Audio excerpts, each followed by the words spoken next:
Bonjour, bienvenue sur Ciné Sensei, voici un nouvel épisode des sorties de la semaine. Donc les sorties de la semaine est simple, c'est une sélection des nombreux films et séries que j'ai regardés, où je vous en parle et je vous donne un avis qui est mon avis, qui n'est pas obligatoirement l'avis de tout le monde, tous ceux qui ont fait des critiques dessus. Donc voilà, ça vous permet d'avoir un autre point de vue sur les sorties, les grosses sorties qu'il y a eu soit au cinéma, soit sur les plateformes de streaming et vice versa, les jeux vidéo, etc. Donc c'est parti.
Avec les séries d'animation qui sont sorties récemment sur Netflix, qui est un jeu vidéo qui s'appelle Cyberpunk Edge Runner, qui est inspiré du jeu vidéo Cyberpunk 2077, qui est une série d'animation de science-fiction qui a été créée qui a été produite par Hiroki Imayashi, qui est le directeur, et Hiromi Wakabashi est directeur créatif.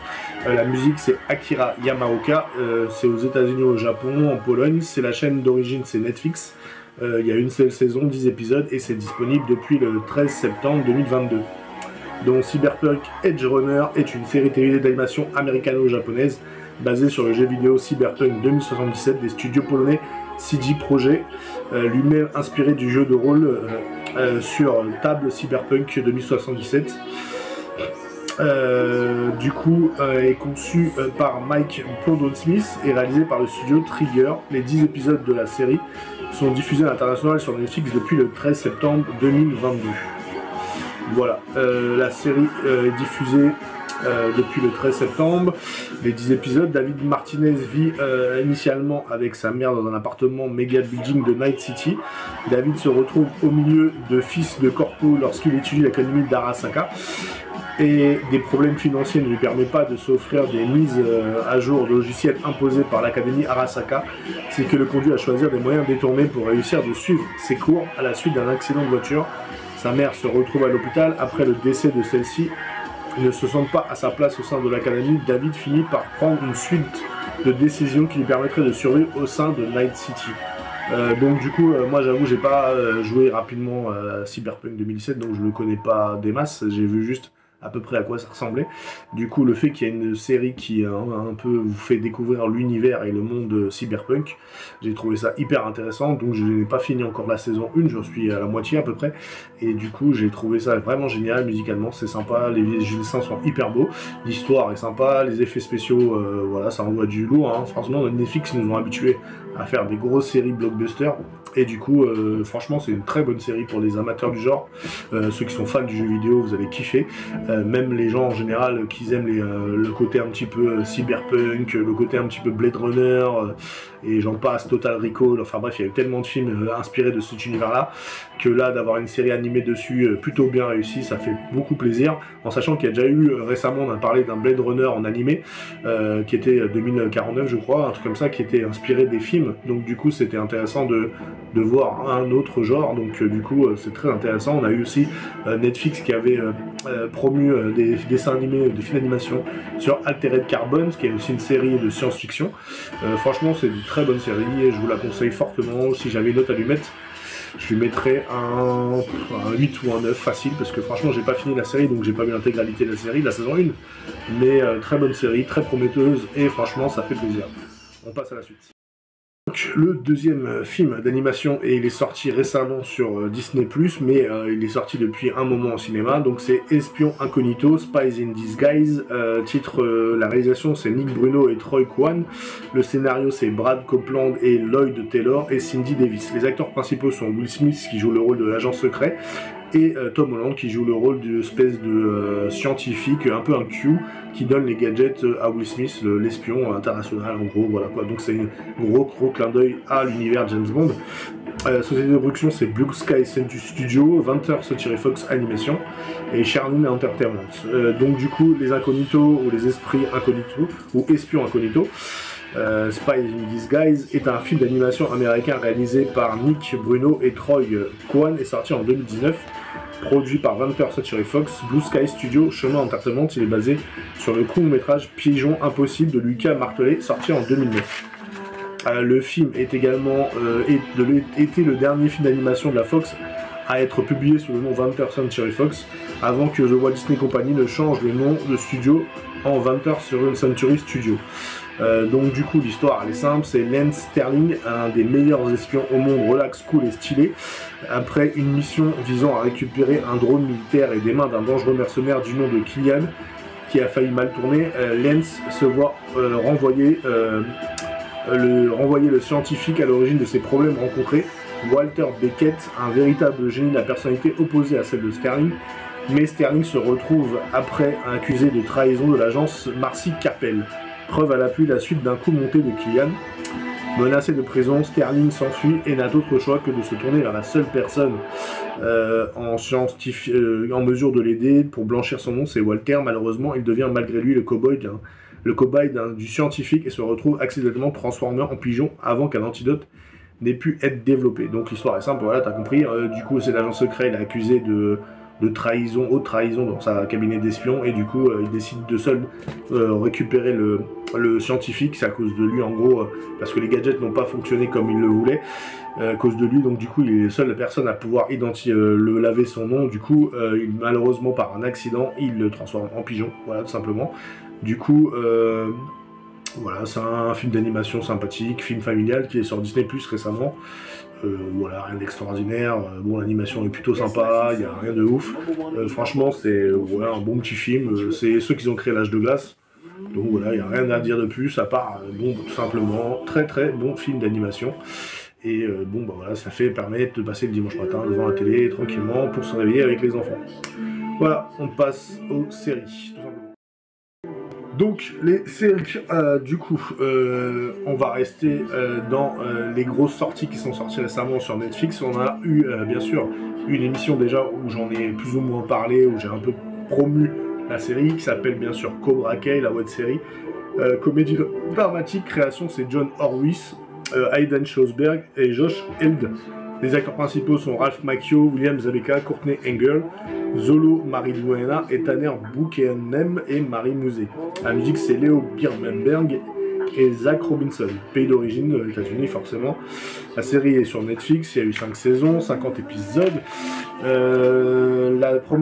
La saison 5 est disponible depuis le 9 septembre 2022 sur Netflix. Donc l'action se déroule 40 ans après le film Karate Kid en 84, premier volet de la série des films du même nom. Les acteurs principaux du film original, Ralph Macchio et William Zabeka, reprennent les rôles respectifs de Daniel Russo et Johnny Lawrence, et la première saison est diffusée depuis le 2 mai 2018 sur YouTube Red, et la seconde saison est diffusée en 2019 sur YouTube Premium en juin 2020. Netflix acquiert et reprennent les droits, et la saison 3 et la saison 4 a été assez rapidement lancée, et du coup la saison 5 maintenant, et peut-être une saison 6, mais c'est pas sûr encore, on n'a pas encore d'infos par rapport à ça, mais on sait que là Sony a fait une grosse annonce qu'on n'avait pas quand j'ai fait l'émission où j'ai parlé de Karate Kid, enfin de Cobra Kai.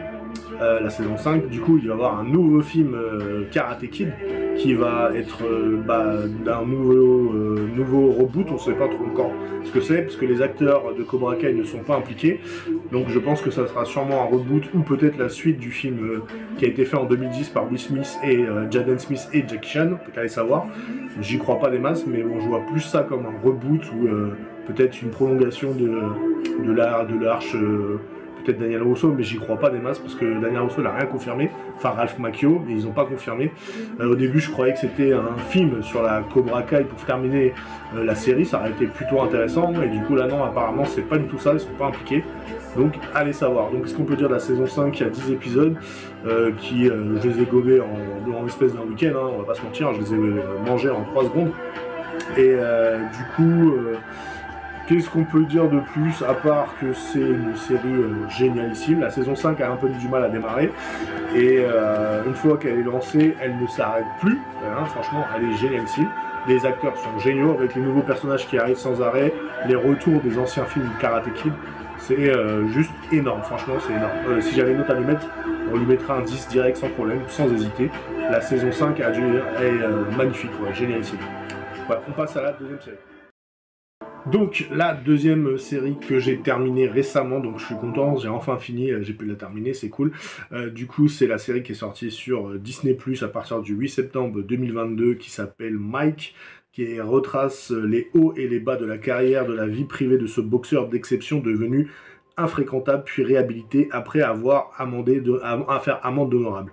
Au-delà de cet athlète mondialement connu, le ministère traite des problèmes de classe sociale aux États-Unis, du racisme, de la célébrité et des médias, et de la misogynie et de la fracture sociale, du rêve américain, du rôle de chacun dans la construction de ce mythe moderne.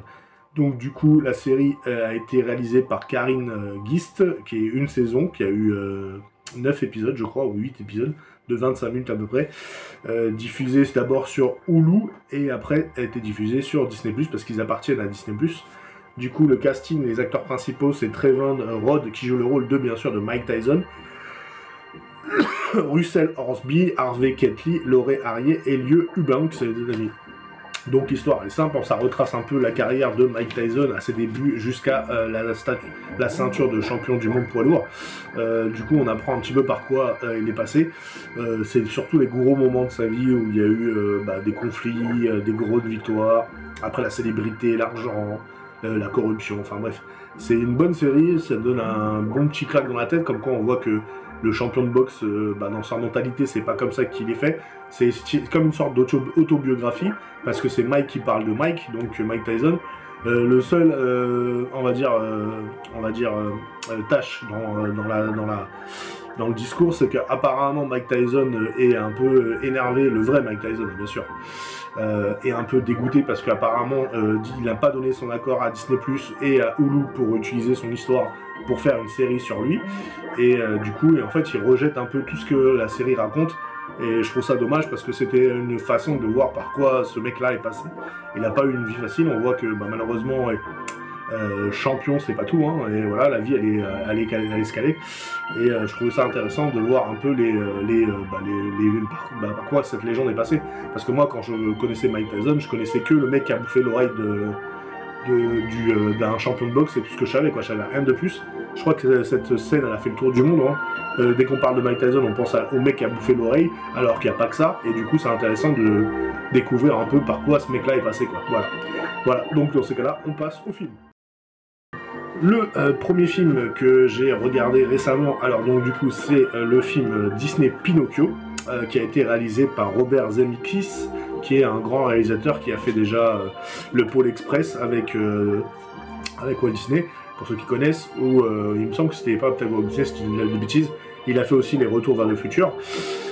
Chris Weiss, le scénario c'est Robert Zemeckis, la musique c'est Alan Silvestri.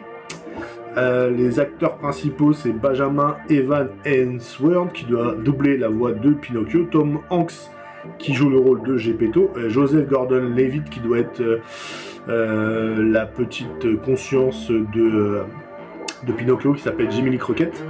T'as Cynthia Erivo qui joue la fée bleue, et Luke Evans qui doit avoir un petit rôle je vous avouerai que je ne sais pas qui c'est. Je crois que je l'ai reconnu à un moment donné dans le film, mais il était très déguisé, donc c'est très compliqué de le reconnaître. Mais il me semble que ça doit être un méchant, enfin bref. Donc la série de production c'est Walt Disney Pictures et Depth of Field. Donc le genre c'est fantastique, donc c'est le film live de Pinocchio et non pas le dessin animé de Pinocchio, on mélange pas.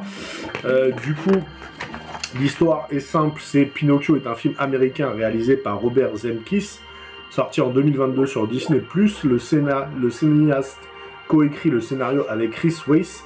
Il s'agit d'un remake en prise de vue réelle du film d'animation Pinocchio, sorti en 1940, qui est pas loin déjà, ça fait un bail qu'elle est sortie quoi, qui est lui-même une adaptation cinématographique du roman Les Aventures de Pinocchio de Carlo Collodi. Le film s'inscrit dans une volonté de Walt Disney d'adapter des films de prise de vue réelle en ces films d'animation dits des classiques, genre Blanche-Neige et les 7 nains, Peter Pan, enfin bref, Le Livre de la Jungle, Aladdin, Dumbo, Le Roi Lion, ou bien encore La Belle et le Clochard, qui a été récemment sorti sur Disney+ aussi. Donc l'histoire est simple, c'est un sculpteur sur bois nommé Geppetto fabrique une marionnette qui baptise Pinocchio, souhaite avoir un enfant, il fait de vœux à l'étoile bleue des souhaits d'en avoir un, ainsi la fée bleue donne une naissance à Pinocchio, qui doit faire ses preuves de loyauté et de courage pour être digne de confiance, afin de devenir un vrai petit garçon. Accompagné de sa conscience, Jimmy Lee Cricket, Pinocchio devra affronter beaucoup d'obstacles et dangereux pour devenir un vrai petit garçon. Donc du coup tout le monde connaît l'histoire de Pinocchio, il y a eu énormément d'adaptations à ce sujet, d'ailleurs Netflix va en faire un aussi à Noël je crois, avec Guillermo del Toro je crois, en tant que réalisateur, donc ça peut être pas mal. Donc Pinocchio il y en a eu tellement des versions que maintenant j'ai l'impression qu'il n'y a que des films sur Pinocchio, on n'en a jamais eu un de bon vraiment. Maintenant c'est à vous de choisir lequel vous avez préféré, donc du coup moi j'ai connu le dessin animé Pinocchio de 1940, parce qu'il a été multi-rediffusé, et bien sûr il est passé à la télé, il est disponible sur Disney+, enfin bref, tout le monde connaît l'histoire de Pinocchio, qu'on vous a raconté en livre, en marionnette, enfin bref, tout le monde connaît l'histoire de Pinocchio.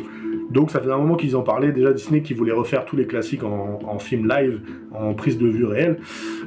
Du coup, certains sont pas mauvais, comme Le Roi Lion par exemple, Le Livre de la Jungle, et d'autres, moi, je les trouvais pas très intéressants, comme Aladdin, Cendrillon, enfin bref, il y en a plein qui sont pas terribles. La Belle et le Clochard aussi, qui j'ai pas trouvé extraordinaire. Voilà, c'est des Dumbo qui était pas mal, mais en même temps, c'était pas n'importe qui, c'était Tim Burton qui l'avait fait, donc voilà. Ça dépend du réalisateur, ça dépend de l'histoire, ça dépend des acteurs, ça dépend de plein de choses. Et du coup, là, le fait de voir Tom Hanks en Geppetto, c'est pas mal. C'est plutôt intéressant. Ils ont changé légèrement l'histoire de Pinocchio qu'on connaît dans le dessin animé, ça ne se finit pas pareil. Je vous dis pas ce qui va se terminer, il y a des scènes qui ont été remixées, on va dire, ça a été un peu plus revu, moderne, on va dire. Donc niveau effets spéciaux, j'ai trouvé que Pinocchio, l'animation était super bien faite, on a l'impression de voir vraiment une marionnette bouger, chanter, danser. J'ai trouvé ça vraiment bien fait. Tom Hanks est génial en Geppetto, de toute façon il était né pour ce rôle, ça se voit, c'est un grand acteur, donc du coup il était largement capable de faire ce rôle-là. Du coup, après Jimmy Lee Cricket, enfin bref, Jimmy Lee, le cricket, j'ai trouvé super bien fait. Au niveau réalisation, franchement, c'est un personnage qui a été très bien respecté par rapport au dessin animé d'origine. Et la fée bleue, bon, il y a eu une polémique dessus parce qu'ils avaient mis la fée bleue, malheureusement, qui était à la base blonde aux yeux bleus, ils l'ont changé, ils l'ont transformée, maintenant elle est, c'est une actrice noire, du coup. Donc, bon, moi, j'ai pas trouvé ça très intéressant, je me suis dit oui, pourquoi pas, après tout, on est en 2022, on est la fée bleue, elle est pas obligée d'être forcément blonde aux yeux bleus. Voilà quoi, je vois pas l'intérêt de faire ça, je trouve que Disney fait du forcing de plus en plus par rapport à ça pour qu'on adhère à des acteurs de la diversité. Ça c'est clair que c'est important la diversité, mais de faire du forcing comme ça, je trouve ça un peu limite. Hein. D'ailleurs la petite sirène, elle fait polémique aussi parce que ils ont changé la petite sirène. Normalement elle est rouquine aux yeux verts, et là c'est une métisse rouquine tout simplement. Donc voilà, je trouve que le forcing c'est vraiment dommage parce que du coup il y a forcément toujours une partie des gens qui ne vont pas adhérer. Je trouve ça dommage d'obliger à accepter. Après, il faut que la diversité se fasse, ça c'est sûr, mais peut-être essayer pas de faire du forcing comme ça, trouver d'autres solutions, peut-être créer des nouveaux films par rapport à ça, ça aurait été intéressant, mais bon après voilà, Pinocchio, la fée bleue elle apparaît 2 fois, donc voilà, tu te dis bon, pourquoi pas, ça change pas beaucoup à l'histoire, ça change pas beaucoup à la trame, voilà, ça n'a rien d'extraordinaire, mais bon voilà, c'est fait quoi, voilà, c'est pour dire voilà, c'est fait. Sinon le film en lui-même est plutôt pas mal, ça se regarde, ça respectait fidèle à l'histoire principale de Pinocchio de Disney, hein. Bien sûr c'est pas l'histoire du livre mais du dessin animé de Pinocchio. en 1940, et voilà, j'ai trouvé ça vraiment pas mal. Si j'avais une note à lui mettre, ouais, je lui mettrais un 9 ou un 8, c'est juste le forcing. Je trouvais ça un peu dommage, je trouve ça vraiment triste d'en arriver là pour que, enfin, on a de la diversité au cinéma. Je trouve qu'il y a d'autres manières, après voilà, c'est que mon avis. Bon voilà, les gens me diront ce qu'ils en pensent, s'ils sont d'accord avec moi ou pas. Et sinon, voilà, très bon film. On passe au dernier film. Donc, le dernier film que j'ai regardé récemment, je vais pas vous dire quand, parce que ça fait un moment qu'il est sorti sur Netflix, mais j'avais hâte d'en parler, mais il fallait un moment pour le sortir, et je trouve que c'est le moment parfait, parce qu'on arrive bientôt à la réouverture de la saison de la NBA. Donc le film que je vous parle, c'est Le Haut du Panier, ou Hustle, qui est sur Netflix. Il s'est réalisé par Jeremiah Zager, Taylor Matern et le Will Withers. La musique, c'est Dan Deacon. Et en acteurs principaux, on a Adam Sandler et un joueur de basket de la NBA qui s'appelle Juan Enrico Gomez, enfin bref, un grand basketteur espagnol. D'ailleurs, il a gagné le trophée de la Coupe d'Europe récemment. Il a marqué 27 points. Donc il s'appelle Juan Endro Gomez ou un truc comme ça. Et il porte le numéro 41. Il joue chez les Denver Nuggets en ce moment, où il a changé, je crois qu'il est chez les Raptors. Enfin bref, c'est un grand joueur de NBA. Ça a été produit par LeBron James, donc c'est pas mal aussi. Ce film a été produit par Happy Madison Productions, Kirschnerbonne Productions et Ron Kirschbaum Film et Spring Hill. Alors, Le Haut du Panier, Hustle, est un film américain réalisé par Jeremiah Zager, sorti en 2022 en exclusivité sur Netflix. Recruteur de basketball travaillant pour les Philadelphie, Stanley Sugarman, Adam Sandler, est promu entraîneur assistant par la propriétaire de la franchise, Res Marik.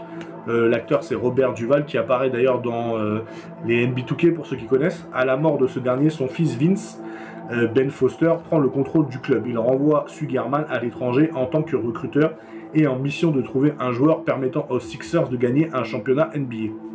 En cas de réussite, Vince Marik promet à Sugarman de lui redonner son poste d'entraîneur aux côtés de Doc Rivers, qui apparaît dans le film, qui est le coach des Philadelphie forcément, donc c'est juste une tuerie. L'entraîneur principal de l'équipe. En Espagne, sur un playground, un terrain de basketball de rue, le recruteur aperçoit un jeune talentueux qui gagne de l'argent à remporter des duels face à des joueurs de quartier. Il suit le joueur Bo Cruz qui s'appelle Juan Erno Gomez, comme je vous l'ai dit. Là, j'écorche plus son nom, c'est mieux. Jusqu'à son domicile pour lui proposer de faire un essai face à des joueurs professionnels. Convaincu par sa trouvaille, malgré un premier essai peu concluant, le recruteur amène le joueur aux États-Unis contre l'avis des Marik pour le faire entrer dans le processus de recrutement en vue de la sélection de la draft de la NBA. Dans sa quête, Sugarman est aidé par son ancien coéquipier à l'université Léon Kenny Smith et soutenu par sa femme Teresa, qui est Queen Latifah, que tout le monde connaît bien sûr, qui est une chanteuse américaine. Bo Cruz, jeune père de famille de 22 ans, attiré par le rêve américain, suit Sugarman sous les ordres de ce dernier. Cruz s'entraîne pendant plusieurs semaines à Philadelphie en prévision de la draft. Sur son parcours, il rencontre plusieurs vedettes de basketball mondial et noue une rivalité avec Carmine Witz, qui est rejoué par Anthony Edwards, qui est aussi un joueur de NBA, dans les matchs d'entraînement. Voilà pour le synopsis. Donc du coup, c'est un film de basket où ça raconte l'histoire de Bo Cruz. Ce n'est pas un film autobiographique. Juan Erno Gomez, c'est pas basé sur sa vie, on va pas se mettre tout de suite dans des gens ados, mais c'est, on va dire, une façon de faire un peu de promo pour ce jeune joueur de la NBA qui est très très fort. Moi j'ai été impressionné par son talent, franchement il est vraiment très très fort. Je le connaissais un petit peu à la NBA, mais il l'avait jamais mis en avant. Parce que là c'est le personnage principal tout simplement, dans le rôle de Bo Cruz, et j'ai trouvé ça vraiment génial comme film. Hyper intéressant au niveau d'histoire, au niveau de plein de choses. En plus, il y a plein de stars de la NBA, donc forcément, c'est pour les amateurs du genre. On va pas se mentir, mais bon, c'est vraiment intéressant de voir un peu comment sont recrutés les joueurs, comment en plus on est rentré vraiment dans les coulisses de la NBA. Donc c'est vraiment intéressant, c'est vraiment bien foutu. C'est une bonne histoire, un bon film. Franchement, moi j'ai kiffé à le regarder. Certaines scènes m'ont fait penser un petit peu à la Rocky, c'était vraiment intéressant. De toute façon, c'est ça Philadelphie, donc forcément. Ça rappelle un peu Rocky, parce que si vous connaissez un petit peu l'histoire de Rocky, ça se passe en Philadelphie. Donc j'ai trouvé ça vraiment très très bien et un très bon film. Si j'avais un note à lui mettre, je lui mettrais un 10 direct ou un 20 sur 20. une tuerie. Voilà, pour cette semaine, hein, j'espère que cette émission vous a plu. N'hésitez pas à liker, à partager, à vous abonner et mettre des commentaires si vous voulez me poser des questions ou me dire que vous êtes d'accord ou pas avec mes petits avis. Voilà, on se retrouve très bientôt pour une prochaine vidéo. Alors surtout, gardez le fan spirit et à bientôt. Ciao.